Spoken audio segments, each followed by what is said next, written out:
Imana imuheze.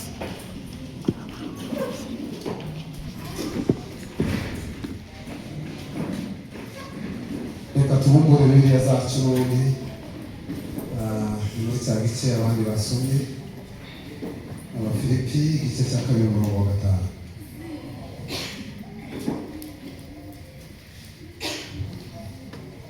Haravuga ngo mugire wa mutima wari muri Kristo Yesu. Amen. Twishimiye kubana na Minisiteri ya Ambasada n'abazugisha. Nishimiye kubona ababyeyi hano n'ababonye ibyishimo n'ababyeyi. Buri muntu wese uri hano nubwo nashoboye kuvuga izina ryawe ariko kandi twishimiye kubana nawe. Ntabwo natwe tuvuga ibirenze ibyo abandi bavuze, gusa turongeraho biki kugira dusoza. Amasaha yakuze kuko abantu ubonye batangiye gusohoka, amasaha aba yagiye, kandi buriya hari ibindi biba bikenewe kugira ngo abantu baje kubitunganya mu mago. Minisiteri ya Generation yaduhaye teme ivuga ngo kubaka imitekerereze y'Imana.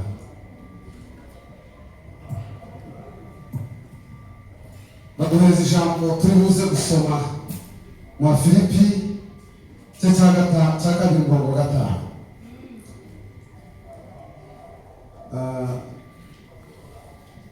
Mushumba yagize neza, magambo yatubwirije none rwose mugishangishe cyane. Runo rwanda kuko Bafilipi ndarukunda. Pawulo niwe wanditse, ariko mu kurwandika ni ukuvuga ngo runo rwandiko rutandukanye n'izindi zandiko zose yanditse, kuko muri runo rwandiko ntiharimo kunenga, ntiharimo kugaya, ntiharimo no gucyaha, kuko rutandukanye n'izindi zandiko zose yanditse. Uru rwandiko ruza rugaragaza ijambo nyamukuru ryari ririmo, ni ijambo rivuga ngo ibyishimo. Pawulo yandikiye Abafilipi ababwira, abashimira cyane ukuntu bafatikanyije nawe kwamamaza ubutumwa bwiza. Mbese yari kubashimira uburyo bafatikanyije nawe kubera inkunga zose batangaga zamugeraho, kuko runo rwandiko yari rwanditse ari i Roma, ari muri prison, ariko kandi anezezwa n'uburyo bakomeje gufatikanya nawe yego kugira ngo bamamaze ubutumwa bwiza. Yandika abashimira cyane, ukuvuga ngo runo rwandiko rwibanda cyane ku byishimo. Waneza sifiwe. Kandi ibyishimo ni imbuto y'umwuka. Haleluya. Amen. Ibyishimo cy'imbuto y'umwuka. Yego. Pawulo yibanze cyane kuri uyu murongo twasomye, ariko afite intego yo kugira ngo abashe guhindura imitekerereze y'abizera bose.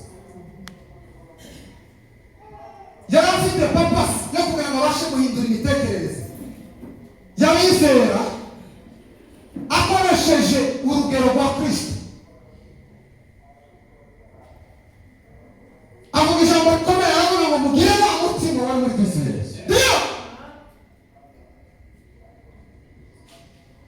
Mugire wa mutima wari muri Kristo Yesu. Ibi byari bisobanuye ko ni ukuvuga ngo Yesu Kristo niwe cyitegererezo cy'abizera. Yego. Yesu umwami, ariko kandi yaduhamagariye ubwami bwe. Yabivuze neza, buriya ubwami bwose bugira amategeko yawe. Ubwami bw'ijuru bugira amategeko yawe. Uyu murongo baranangaje. Yesu ndavuga ibintu bitatu jamurangaga n'imara zose, ibintu bitatu jamuranga kugira ngo atubere icyitegererezo cyiza, kugira ngo tubashe kubaka ubwami bw'Imana. Ijambo rya mbere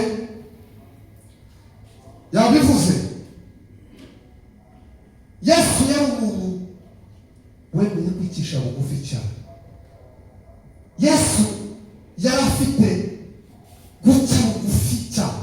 Usomye hepfo ku murongo wa 6 haravuga ngo nubwo yari afite akamero k'Imana, ngo ntabwo yabonye guhana n'Imana ari ikintu cyo kugundira. Ndio koza muri biranze. Haleluya. Asifiwe Bwana. Biblia yahangaje yavuze ngo nubwo yari afite akamero k'Imana, ntabwo yabonye guhana n'Imana ari ikintu cyo kugundira. Ngo yemera guca bugufi. Ndio yambara akamero k'umuntu, ngo arasubira kandi aba umugaragu, arengaho umugaragu aba imbata. Ariko Yesu yamanutse esikariye 6, ariko Yesu aze kumuzamura arasubira kandi amuzamura esikariye 6. Imana yaramanutse, aramanuka muri inzira aravuga ngo icyamuzanye, icyamuzanye kandi yemeye kugira gusabana. Ntabwo yigeze abisiga mu nzira, yaramanutse ngo bari kumanuka, ariko kandi icyo nkundira Imana kwa kumanuka kwe niko kandi yongeye kumuzamura, umuheza izina risumba ayandi mazina. Yego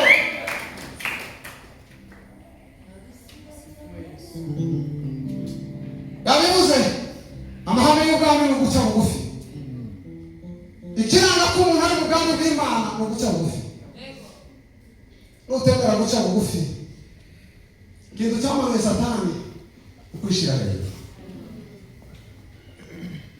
Yeye Shetani alikuwa mfalme, alikuwa yari umwami w'umuco. Sinzi ko mbivuze neza. Satani mu ijuru ngo yari umuco umurika, ariko kandi kubera kwizamura uzamumanuye biramumanura. Ubu nyine niwe mwanzi wacu turwana nawe. Bibiliya yarambwiye, Pawulo yandikiye Abaroma igice cya 2 umurongo wa 7, aravuga ngo bashaka icyubahiro n'ubwiza no kudapfa, ngo babishakishe gukora ibyiza badacyuka. Yego, undi ikindi kintu kiza gituma tugaragaza uburyo bwo guca bugufi no gukora gusa ibyiza. Asifiwe Bwana. Amen. Jambo rya kabiri,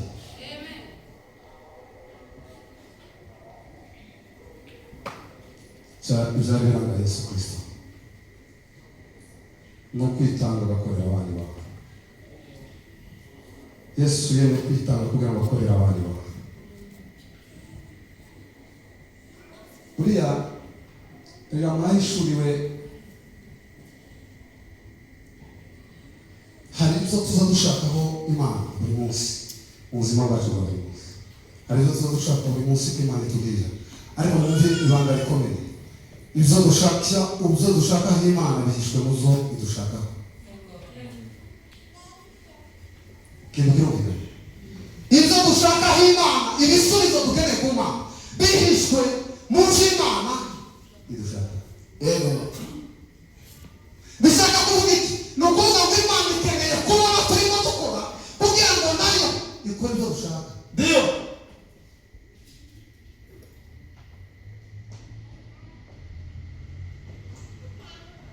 Yesu Kristo yemeye kwitanga no gukorera abandi bantu.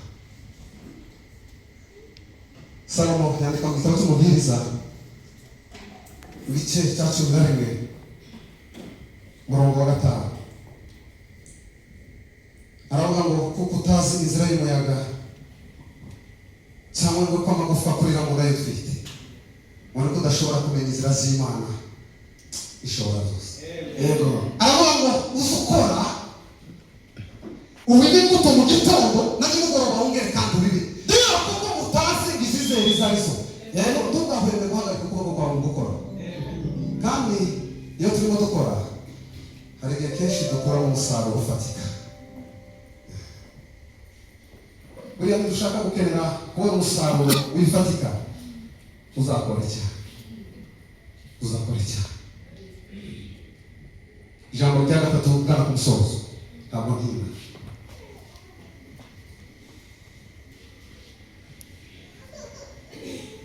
Yesu yari afite umutima wo kumvira Imana kugeza ku iherezo rye.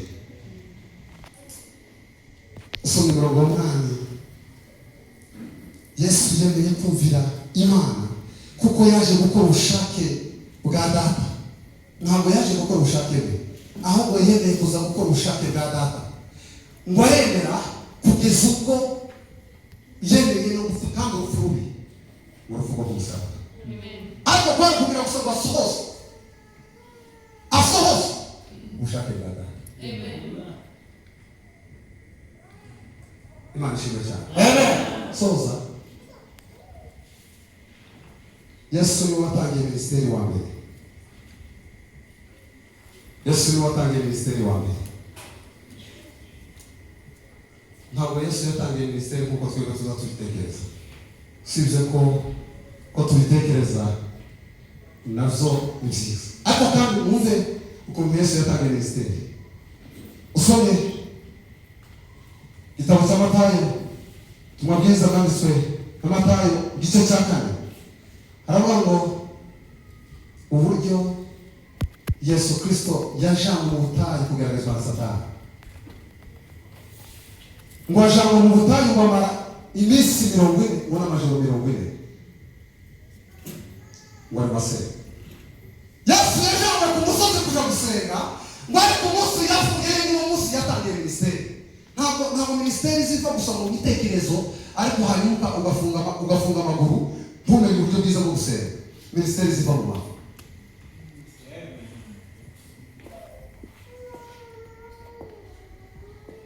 Nariye kubaza ikibazo. Ntabwo kana kama mbari kare kare.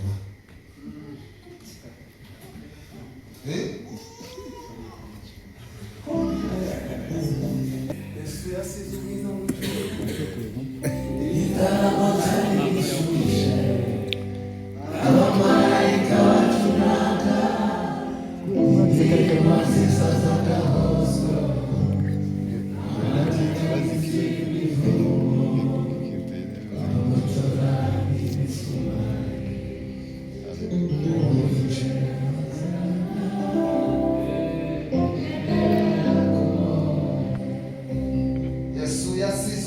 mu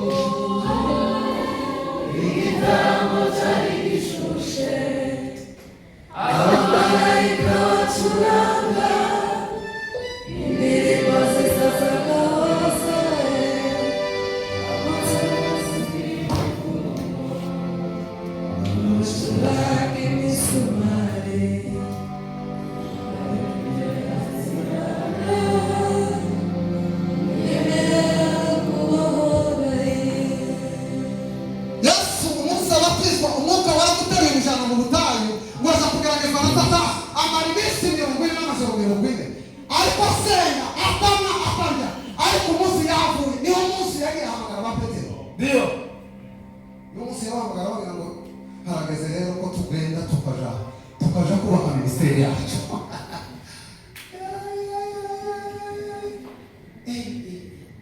Ariko mu bigitangaza ni ukuvuga ngo za minisiteri ziri mu kuvuka uwo munsi zamara zigatanga imbaraga nazikuye ko turiga ntabwo ari mwebwe ni kuvuga ndavuga abandi, ariko kandi nubwo namwe nabavuga ko turiga. Tuzamurira. Haleluya. Mu bigitangaza Satani aramugerageza aramuhindura ngo amaze ngo yasubwa barakunesha nicyo gihe yahawe imbaraga. Aravuga ngo rero minisiteri barageze ko ngomba kubaka minisiteri, kandi ngo barakuyubaka ngo yaba bazamura ku musozi muremure kubabwira amahame y'Imana y'Imana. Haleluya. Arazamuka arabwira ngo muze babwire amahame y'Imana y'Imana. Ndio arabwira ngo hahirwa abakene mu mitima yabo. Ndio bakuvugana ngo Imana. Hahirwa abakene mu mitima yabo. Umve icyo ni cyo hane irutana mu mahanga. Ni ukuvuga ngo mbere y'uko twubaka minisiteri tuzafunga dufite ubukene bwo kubakugana. Ndio minisiteri ntabwo Yesu yasize ubwiza mu ijuru, igitaramo cyari gishushe, abamarayika baturanga, indirimbo nziza z'agahozo, abayobozi b'isingizo, abacuranzi b'isumari, mujyanije waziraga imbere y'akubure. uhereye ku murongo wa 3 ukageza ku murongo wa 10, ayo ni amahame y'ubwami bw'Imana mu gice cya 5 muri Matayo. Aho yari kubabwira amahame y'ubwami bw'Imana. Reka mvuge uyu murongo wa 4, yaravuze ngo hahirwa abashatura mu mitima yabo, rero kuko abo ibo bazabaza. Icyo ari kuvuga ni iki? Yari kuvuga ngo aba bafite icyavu ni abantu bato bababazwa n'abandi bantu bagiye kugira, n'abandi bafite umutima wo kugarura abandi bantu kuri Yesu. Niyo definisiyo ya minisiteri. Minisiteri ni ukuza kugarura abandi bafite kurimbuka, babagarurira Kristo. Yego. Yesu yasize ubwiza mu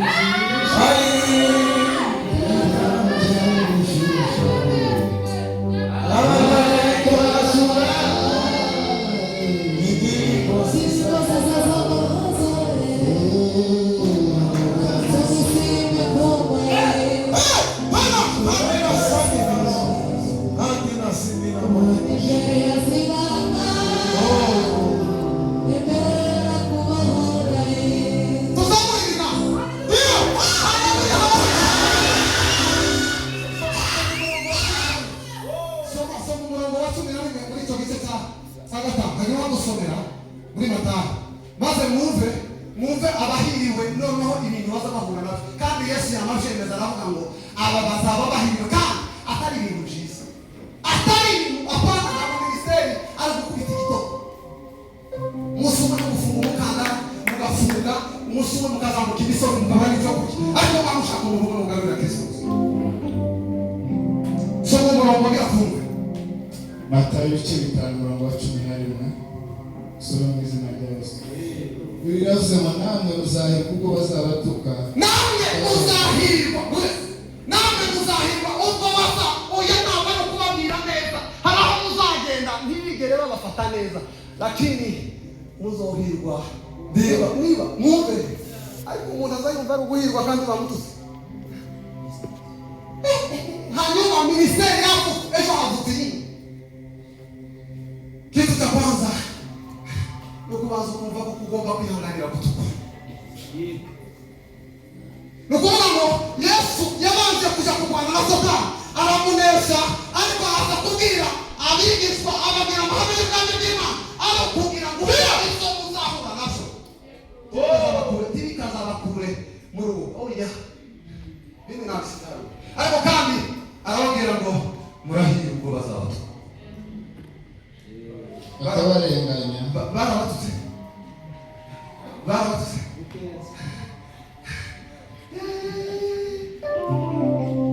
Karangize.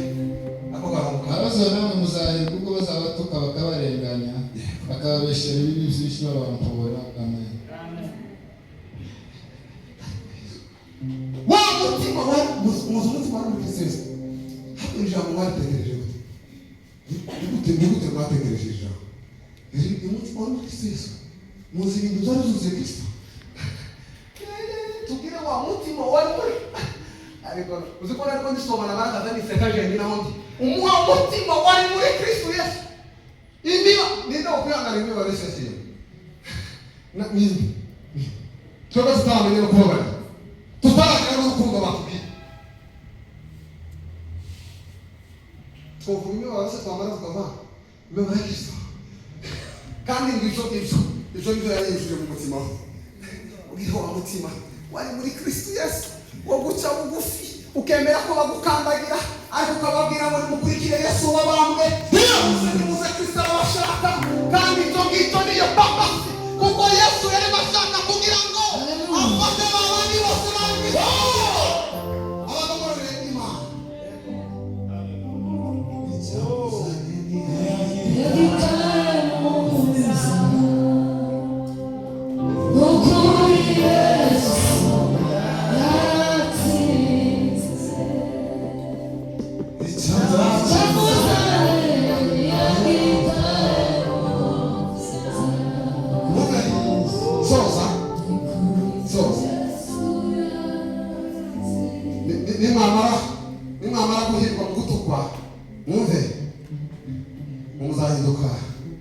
umuntu wese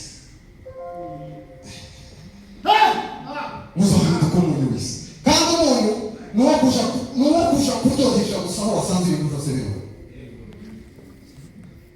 ariko isi irimo ibintu isi irimo ibintu kandi hakeneye gusa abantu bafite umuntu rero baje kuryohesha isi iyo minisiteri baza bashika ahantu babara basanga ibintu bitagenda bamarimo bakabirunga bagasanga abantu bahora baja mu bidakwiriye bagasanga bari barahimbaza Kristo w'abantu.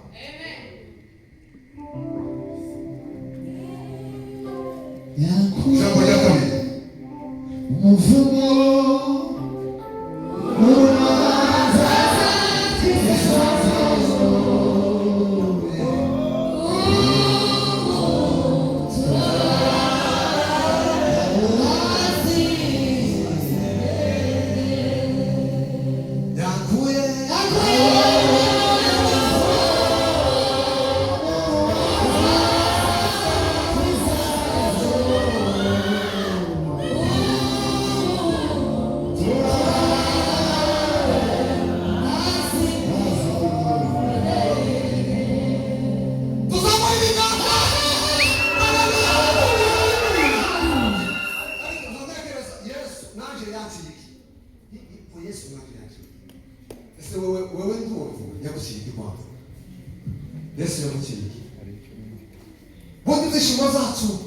ibyishimo zacu gusa ni Kristo.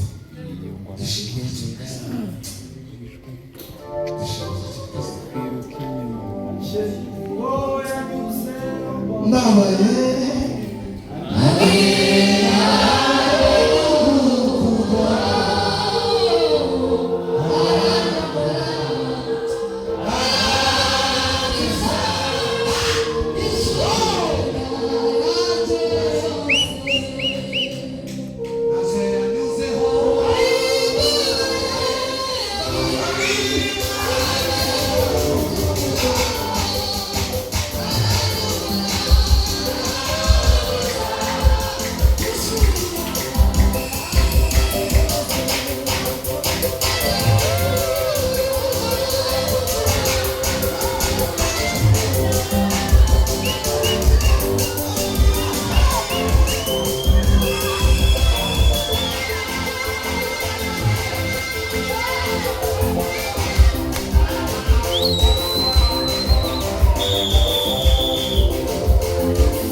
dusiga umutima wacu w'abandi nitubiri gusora imbaraga nasize n'igitabo iyo mwamaze kubaka amahame y'ubwami bw'Imana uzamuhinduka umuri w'isi ugahinduka umuco w'isi ugahinduka umusozi wubatse ku mpinga y'umusozi utabasha